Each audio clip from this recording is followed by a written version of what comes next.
Good morning, grade 10s, and the wall, and the two little stripes, and Buster. Say good morning. There's Buster saying good morning to you. Welcome back, grade 10s, to chapter 7, lesson 8 of Finders Keepers.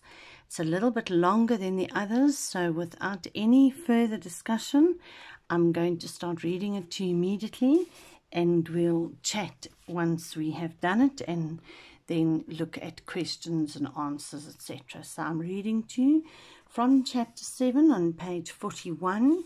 Please follow carefully. And we are back now to Lufuno and the first person narrator. So she's telling the story from her point of view again. And I'm reading to you. Follow carefully, please. Lufuno, wake up! My sister is tugging at my arm. Wake up! My head feels thick from a deep, dreamful sleep. When I put my hand up to my cheek, it is wet with tears. You were shouting in your sleep. You woke me up 3 times last night, says Chalitsi cheerfully. Were you having nightmares? I have nightmares most nights. My mother says it's not surprising because of everything that's happened in the last year. She says my brain is trying to make sense of all the changes. She says change is painful, but it's the nature of life. Dudu would say, there's always a light at the end of the tunnel. My dreams are always of Dudu. Last night I dreamt I was lost in the forest, tripping over the roots of trees towering above me, standing high above me. I could hear Dudu's voice ahead of me, but I couldn't catch up with her. The faster I ran, the faster she ran, always out of sight, around the next bend. And the last time I called for her, there was no answer. It's late. Ma's already cooked the porridge. I can hear the radio crackling from the kitchen. It's cooler today, and I put a jersey on. My mother has dished up porridge for me. They are both listening to the news on the radio, and my father's forehead is creased with lines of worry. On the Rise Bakery strike, which the Food Manufacturers Union, MF... Oh, grade 10s, I'm reading that badly. Let's start again. The On the Rise Bakery strike, which the Food Manufacturers Union, FMU, called on Friday, takes effect this morning. The FMU is demanding a 15% wage increase. Police have increased their presence to protect workers not participating in the strike. A union official has denied that any violence is planned, but also commented that you cannot underestimate people's feelings of frustration. My father switches off the radio before the sport and weather. He always listens to the sport and weather. It's like a ritual, a tradition. It's just something that he does. I'm about to say something, but my mother's eyes make me hold my tongue. So immediately, the grade 10s, we realize something's not right, eh? Her father always listens to the sport and weather, and today he just switches it off. We pack our school bags in silence. My father takes the lunch my mother's made. As he goes out of the door, my mom runs after him, perhaps to give him a hug or a kiss, but he's already halfway across the yard. As we walk past the Yankees' yard, Anthony is talking about the strike with his neighbors. It's on everyone's lips this morning. He raises his voice when he sees us coming. Us workers must stick together, hey, Reuben? Yeah, those who break the strike will have what's coming to them, Reuben agrees. Promise to come home straight after school, my mother says, gripping my hand. I promise, I say, especially today. And then she's gone. I can feel the tension in the township this morning. Workers are out on the street instead of catching taxis and buses to work. Near the spaza shop, there's a gathering of people talking noisily. As newcomers join the group, I sense that this might swell into a protest. I see Dube and his crew already drinking outside the Lucky Tavern. Tonight, the tavern will open its doors, not just to lonely singles and cheating wives and husbands, but to people like Dube just waiting for things to turn violent, fueling themselves with alcohol for smash and grab opportunities later. Oh, grade 10s, I bet there are many people that wish that could be true today. We know that in lockdown, the taverns are all shut and nobody can go anywhere near alcohol. to buy it in any of the taverns or bottle stores or restaurants or anywhere.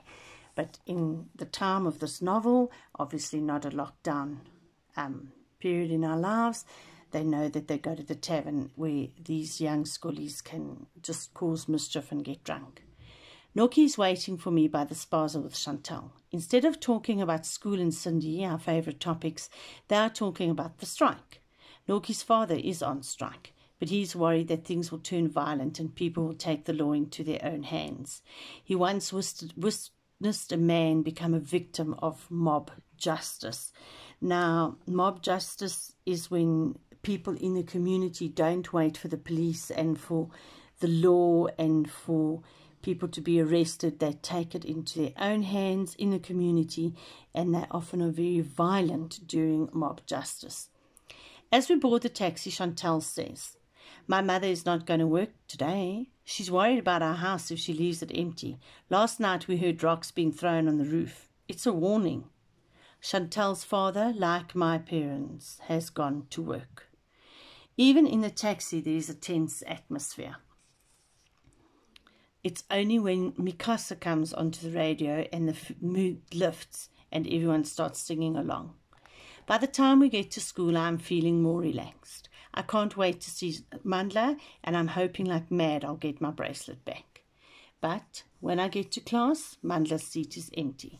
Cindy and her friends start to giggle as I take my seat and crash to the floor. They have replaced my chair with a broken one. It's a stupid, childish joke. But as I get up, I have to bite my lips to stop the tears. And there is no Mandla to help me to pick up my books.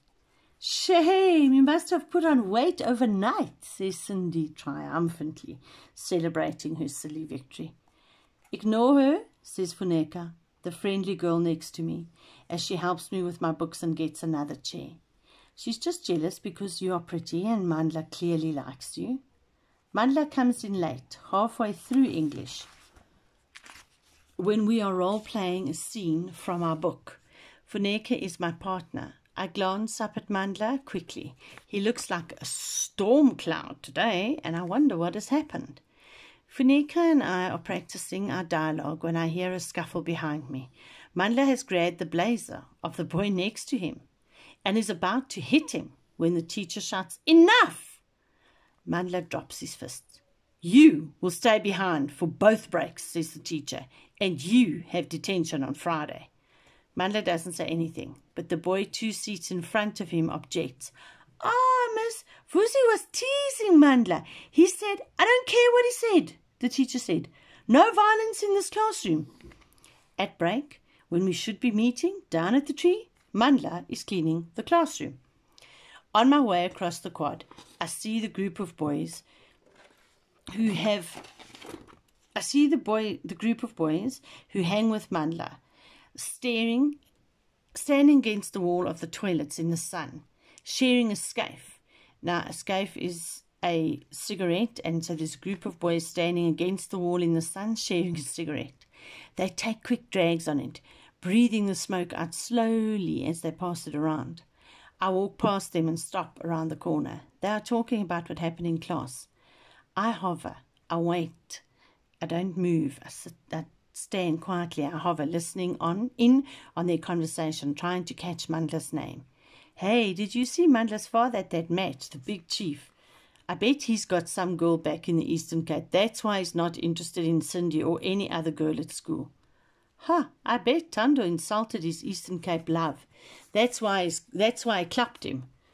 Little spy, little spy!" Cindy shouts at me from across the quad. She strides over. From where she stands, she has a view of the boys against the wall and me around the corner. "Trying to find out about your new crush, are you?" I feel humiliated. I'm so embarrassed as I'm forced to step out in front of everyone. "Hey, dark chocolate," one boy calls. Now remember that Lufuno comes from the north of South Africa, and we know that up in Venda, the skins of the people that are born there are a lot darker, closer to the equator.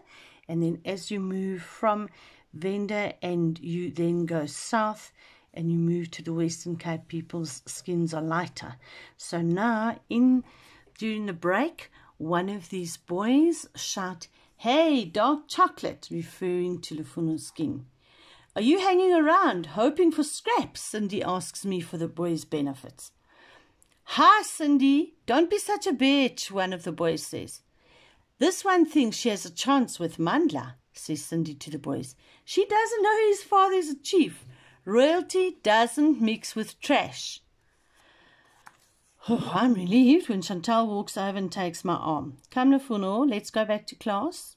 When we are out of earshot, she adds, "That girl is poison. She's toxic. She should have a warning attached to her." I think of the snakes that my grandmother used to talk about.